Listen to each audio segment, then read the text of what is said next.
And now, the Hall of Fantasy.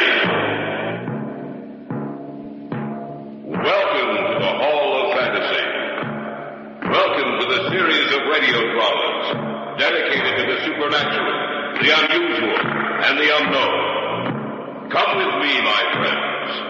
We shall descend to the world of the unknown and forbidden, down to the depths where the veil of time is lifted, and the supernatural reigns as king. Come with me and listen to the tale of the Man in Black. The wind. Where did it come from? It is always there when he wants to speak to me. It is the sound of his voice. You're not serious about this man, are you? Take it as you will, my good sir. Put your own interpretation upon the words I have spoken.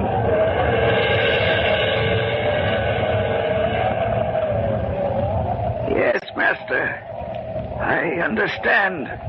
What did you say? I answered him. What do you mean? The wind. The mocking sound of the wind is his voice.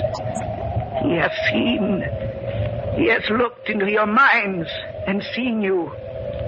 But he sees only one woman. One woman in both of your minds. First, she shall die. Then you. Both of you.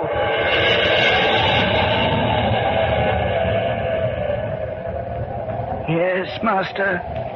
I hear and obey.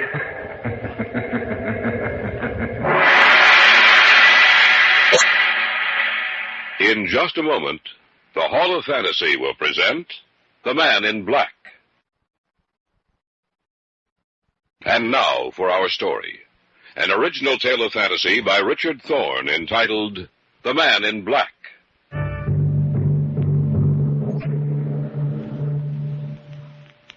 We live in a world which borders at times on the unreal. A world that cannot explain the various phenomena which seem to have neither beginning nor end. That subtle, fleeting power of perception which reveals itself to a human being only at infrequent intervals throughout his life. That sudden, sharp feeling that danger, death is near. These things mankind cannot explain. This sixth sense of warning never appears when we go about our everyday tasks, but only when we're faced with an insurmountable problem, imminent and deadly peril. Such is the tale of the Man in Black.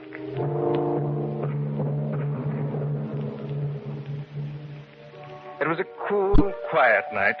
That night it began. For some reason, Brian had insisted that we take a stroll in the park. It's late, Brian, almost 11:30. I know, David. Beautiful night, isn't it? Yes. A good night for sleeping. I like to come out here about this hour. It seems to give me a sense of belonging. That sounds strange coming from you. No, I'm quite serious, Dave. I feel no relation with the rest of the world, but out here in the park listening to the sound of the crickets, our footsteps on the walk, I feel as if I belong. You understand what I'm trying to say? I think so. Another thing, it's strange, but I have a feeling. A feeling that something is wrong, that something is going to happen. What do you mean? Something inside of me. I almost know that something will happen that will change the entire course of my life. Oh, I think you're just That imagining. woman coming towards us. Yes, I see her. I wonder if... Man in black. Have you seen that man in black? I'm sorry, but we haven't... Just a minute, David. Let her talk. Have you seen him?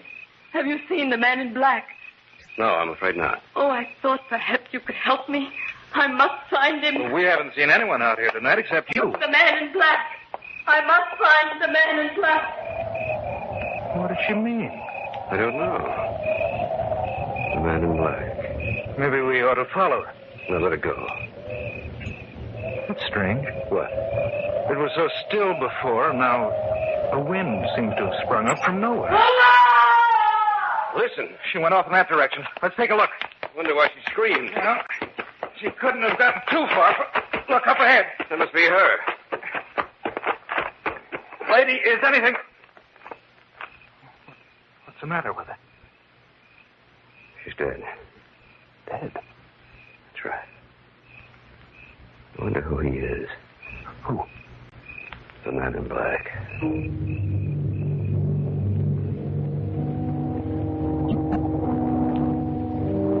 called the police and told them everything we knew. There were no marks on the woman's body, nothing to indicate the manner in which she died. The police were inclined to believe she died from natural causes. But Brian and I felt there was something behind her death that concerned the man in black. I didn't see Brian for almost 2 weeks. At the end of that time, I received a call from Carol Deming, Brian's bride-to-be. Hello? David, I hope I didn't disturb you. Oh, of course not, Carol. David, Brian wants you to come to dinner tonight. Any particular reason? I think so. What is it, do you know? No, I'm not sure. David, I'm frightened. Brian's been so strangely mysterious lately. He seems obsessed with only one idea.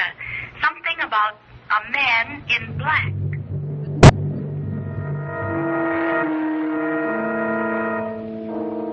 Not once during dinner did Brian mention the subject. It was perhaps an hour after the meal. The three of us were sitting in the library when he brought up the subject of the man in black. Remember that woman we saw in the park, David? Yes, of course. She aroused your interest, didn't she? Yes. She did the same thing to me. Only I did something about it. Brian, I want you to forget about this. I can't, darling. I know how you feel about it. I did my best to forget it, but I couldn't. Still, don't you think that... My mind will never be quiet until I get to the bottom of this. Maybe the woman we saw was upset. It was quite evident, David. I made some inquiries about this supposed man in black just to see if anyone knew anything about him. And? And I discovered that no person alive was described in that way. Well, then you can forget about it. I said anyone alive. What do you mean by that, Brian? The man she was talking about has been dead for 30 years. Well, that ends your investigation, doesn't it? I'm afraid not. Why not, Brian? When I've traced down every last clue about him, only then will I be satisfied. Who was he, this man in black? An immigrant to this country, David. He's buried in a mausoleum in a private estate about 40 miles north of the city. You mean he lived here? No, he didn't. It was his dying wish that a mausoleum be built and his body placed there after his death. No one knows where he came from. Well, why should he pick this location? I don't know, David, but I intend to find out. How? I understand there's a caretaker for the estate. I intend going to him to learn the story. When? Tomorrow. Do you mind if I come along? Of course not. What about you, Carol? No. I don't want to go with you, and I wish you wouldn't go either. There's nothing to be afraid of. Are you sure, Brian? Are you really sure? What's the matter, Carol? Over there, at the window. There's nothing there. Oh, but there was. There was something over there. I couldn't see it clearly, Brian, but it was there. The grotesque figure of a man's face floating outside the window.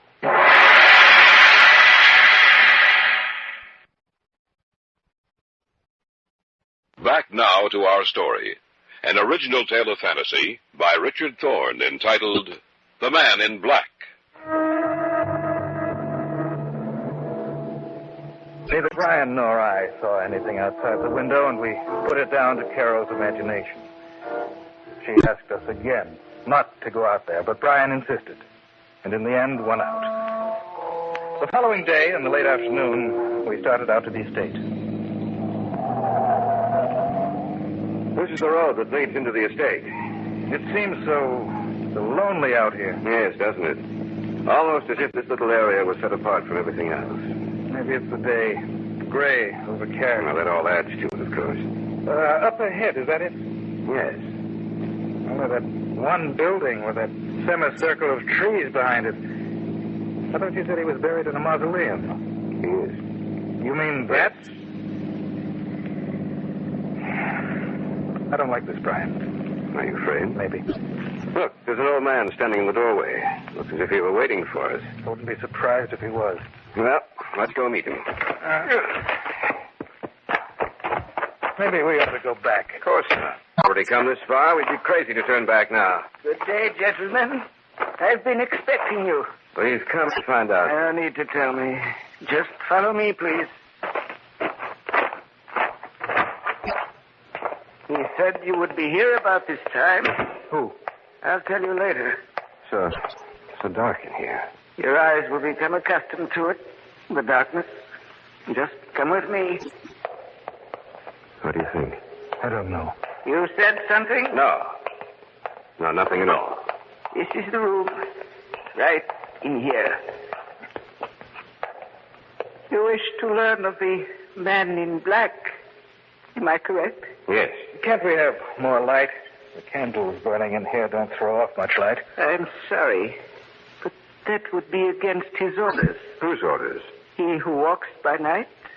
What can you tell us about this man in black? Quite a good deal. The man who lies in a stone coffin in the center of this room died some 30 years ago. Yet his body is as it was when he was alive. Perhaps you would like to look at him. No. Sorry. You ought to look upon him. After all, he has laid claim to you already. What do you mean? The woman you met some time ago. She was the first link in the chain. The last in her chain, but the first in yours. They who search for the man in black shall die, but not before they see the one they love most in this world die first. The wind. Where did it come from? It is always there when he wants to speak to me. It is the sound of his voice. You're not serious about this man, are you? Take it as you will, my good sir. Put your own interpretation upon the words I have spoken.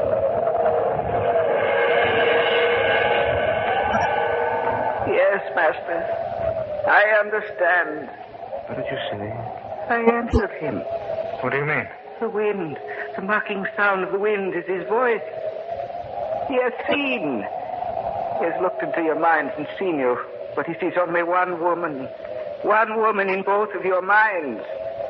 First, she shall die. Then you. Both of you. Yes, master. I hear and obey. That voice. Where's that voice coming from? From his coffin. Stop now. Yes. Just stop laughing. Your meeting is over now. But you will see him again quite soon. Remember to look for the man in black.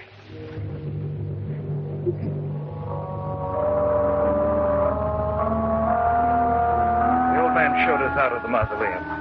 So cold and lifeless. So frightening to behold. We sat silent for some minutes as we drove back. But then Brian broke the unnatural quiet. I didn't know you felt that way about Carol. Oh, he was mistaken, Brian. You're not a very convincing liar, David. It's true, isn't it? Yes. I'm sorry. Forget it. All right. What do you think?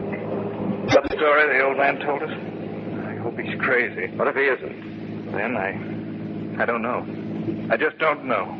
When we get back to town, Dave, we'll pick up Carol and head for my place. Why? It's strange, but something tells me that what the old man said was true.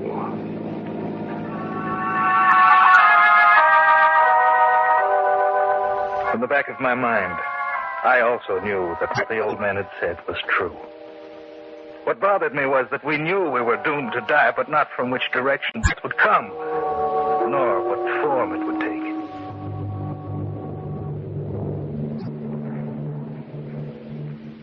We phoned Carol from a little roadhouse just outside the city. She was waiting for us when we pulled up in front of the apartment building in which she lived. From there, it was only a short drive to Brian's place.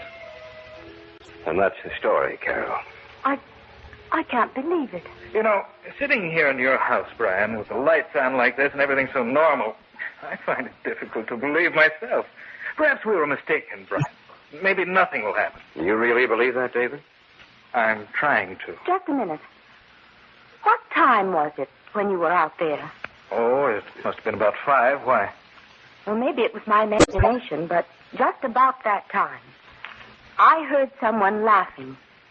The voice came from behind me. I turned around to look, and no one was there. It could have been the laugh we heard. But we were there. How could she possibly have heard anything at the precise moment we did? The old man said it was his voice issuing forth from the coffin, the voice of the man in black. No. What's that? It's just thunder, Carol. It's been threatening to rain all day. Every time the old man said he heard the voice, did you notice how the wind would spring up? There was another sound, too. I don't know what it was. It was there. I'll never forget it. Oh, what are we going to do? Well, I'm going to hire bodyguards, take protective measures against anyone getting near. Listen. The wind. And that sound we heard in the mausoleum. Where's it coming from? I don't know. Carol, what's wrong? What's the matter? There's something at the window. Face. Terrible twisted face. Do something. It's gone. The window's been... It was looking in at us, watching the three of us. And those eyes. Those terrible eyes. I'm afraid, Brian. Brian, you have to do something before it's too late.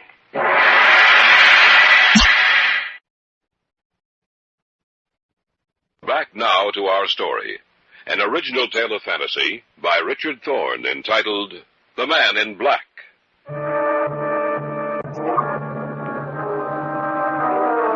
A moment before, the three of us had been witness to an amazing and terrifying sight. For outside the window, we had seen a face, distorted and twisted.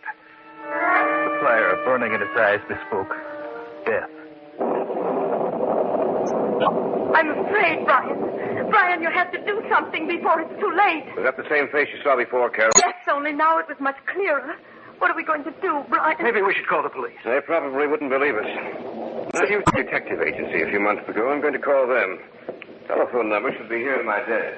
Yes, here it is. Oh, Take it easy, Carol. but it's just that I'm so frightened. We'll be all right as soon as we can get some guards here. Radcliffe, is that you? This is Brian Conley. I want every available man you have to come out here tonight. You know my address? Yes, thank you. I'll be out here as soon as possible. Is Radcliffe coming? No, but we'll have 8 men here in the house to give us protection. We'll stay here, the 3 of us. That way we'll have a better chance. Oh, if only you hadn't been so interested in what that woman had to say, Brian. But I was. I'm sorry. That's over and done with, Carol. I'm as much to blame as he is. Oh, I suppose we all are. There's nothing we can do except wait, Carol. But I'm sure the man in black won't call on us again. Not when we have help.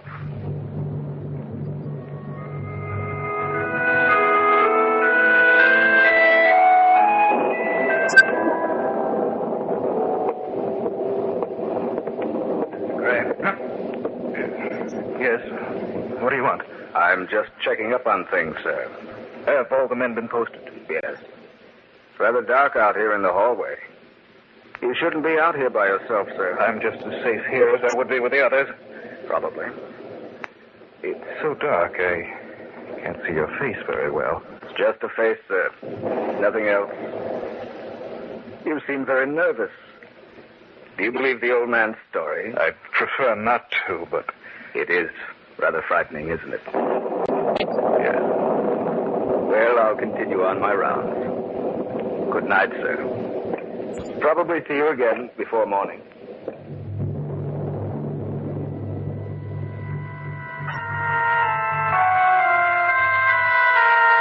The guard somehow disturbed me. There was something unusual about him. In the gloomy hallway, I couldn't see his face. Of course, in the shadows, it was difficult to tell what color his clothes were. Who's that? David. You startled me. Are you alone down here? Yes. Where's Carol? She had a headache. Went upstairs for a nap. Well, she shouldn't be alone. There's a man stationed outside her door. Quiet in the house. One of the guards just passed me in the hallway, asked me if I believed in the story the old man told us. The guards don't know anything about the story. Are you sure? Of course I am. The only thing they've been told is to watch for a man in black clothing. Why should the guard know anything? Did you see his face? What was he wearing? Well, it's too dark out there in the hallway. Of course, he might have heard something about it. No, he couldn't have. I didn't even tell Radcliffe the story. But how did he know it? Unless he was the man in black. There's something about him that seems so strange. I can't place it, but he frightened me. We better search the house. Listen. The wind again. That sound. He is here in the house. It was Carol's voice. And that man wasn't a guard. Come on. Guard! Guard! Nobody answered. Carol, are you all right? Carol!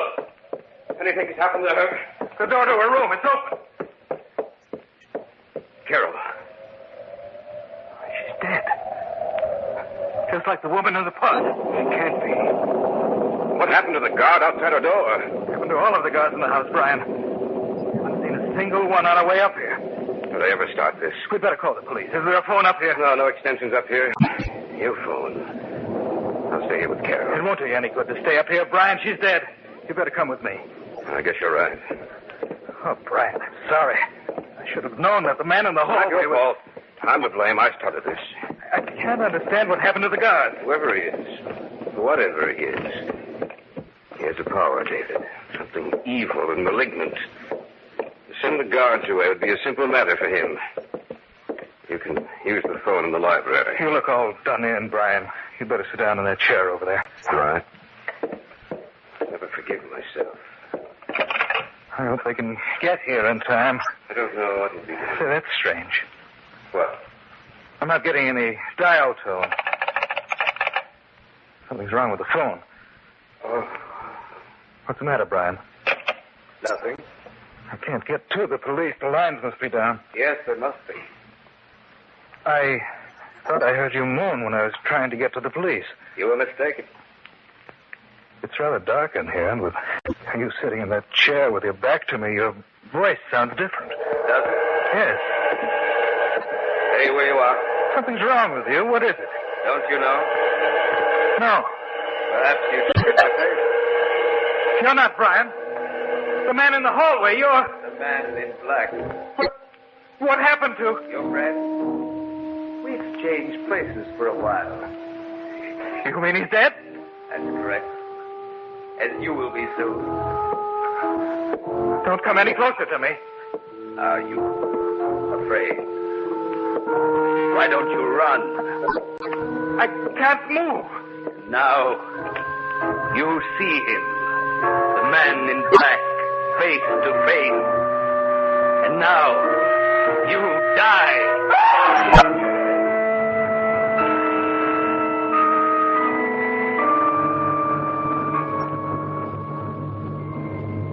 The wind, smacking sound of the wind is his voice. The last link in the chain has been broken. Death will strike at those who search for the man in black. For he is dead.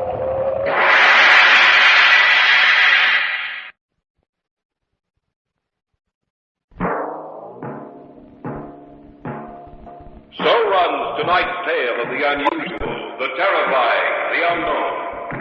Join us again when next we journey down the corridors of the Hall of Fantasy to hear another strange tale of the supernatural. All characters and events portrayed in these programs are fictional, and any similarity to actual events or persons, living or dead, is purely coincidental.